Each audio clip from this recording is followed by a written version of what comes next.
রাকিব, একটা বিষয় চিন্তা করছস? কি বিষয়?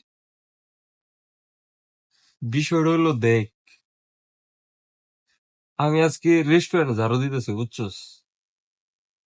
রেস্টুরেন্ট ঝাড়ু দিতেছি, বুঝছস? হঠাৎ করে আমার মাথায় একটা মানে কি জানি হইলো, বুঝছস নি? আমি একটা জিনিস চিন্তা করতেছি, নরেন্দ্র মোদী সাবেক কেমন প্রধানমন্ত্রী হইলেন, বুঝছস নি? তা আমি ঝাড়ুটা হাতে তো তুই দিলাম, বুঝছস? আহ ঝাড়ুটা তুইয়া আমি আবার চিন্তা করতেছি, নরেন্দ্র মোদী সাবেক মনে করো যে প্রধানমন্ত্রী হতো কোনো একটা দেশে, ইন্ডিয়ার মতো একটা দেশে, তাহলে আমি রেস্টুরেন্টে কাজ করতেছি, ঝাড়ু দিতেছি, ঠিক আছে?